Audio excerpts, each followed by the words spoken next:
আসসালামু আলাইকুম। আমি ফিজিও আশরাফুল আলম। আজ আপনার সাথে কথা বলবো ব্যথার কিছু না জানা বিষয় নিয়ে। আমরা দীর্ঘদিন যাবতই অনেকেই নানা ধরনের ব্যথায় ভুগি।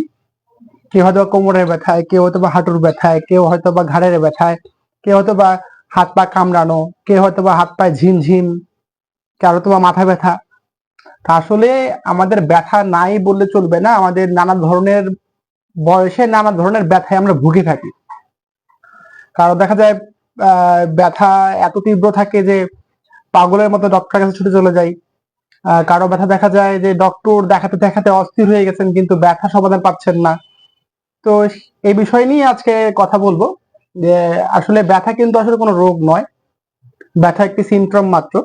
ধরেন আপনার বডিতে কোনো একটা ব্যাকটেরিয়া ভাইরাস প্রবেশ করলো, আপনার বডি টেম্পারেচারটি হাই হয়ে গেল, আপনি জ্বর হিসাবে এটিকে যেমন দেখেন, ঠিক তেমনই আমাদের বডির যে কোনো অর্গানের যদি কোনো সমস্যা হয়, যে কোনো বডি কোনো পার্টে যদি কোনো সমস্যা হয়, সেক্ষেত্রে আমরা ব্যথা অনুভব করে থাকি। যেমন ধরেন আপনার কিডনিতে স্টোন, আপনি ব্যথা অনুভব করছেন, স্টোন না থাকলে তো ব্যথা অনুভব করতেন না।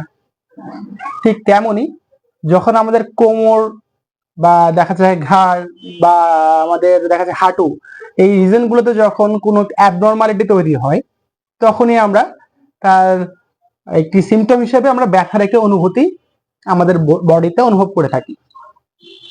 তো এখন যদি আমি সেই অনুভূতিটাকে দূর করি, কারণ আমি এই আমার হাঁটু ব্যথাটির অনুভূতি, এখন ব্যথার অনুভূতিটাকে যদি আমি দূর করতে চাই, তাহলে একটা একটা ন্যাপ্রোক্সিন বা একটা ব্যথার ওষুধ আমি খেয়ে নিলাম, ব্যথার অনুভূতিটা সাডেনলি ব্লক হয়ে গেল, পেইন সিগন্যালটা ব্লক হয়ে গেল, আমি ব্যথা থেকে খুব পেইন ফ্রি অনুভব করছি।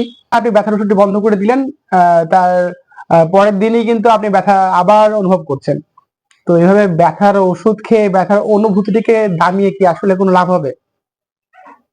এই পেন কিলারের সাইড ইফেক্টের কারণে কিন্তু আপনি আপনার বডিতে আরো অন্য অন্য সমস্যা ডেকে আনতে যাচ্ছেন। তো এই জন্য বলবো যে আপনি আপনার বডির যে সমস্যা, যার জন্য আপনি পেইনটি অনুভব করছেন, সেই বিষয়টাকে ফাইন্ড আউট করুন। তার পরবর্তীতে আপনি চিকিৎসা নিন, ইনশাআল্লাহ আপনি সুস্থতার পথ খুঁজে পাবেন। আসসালামু আলাইকুম।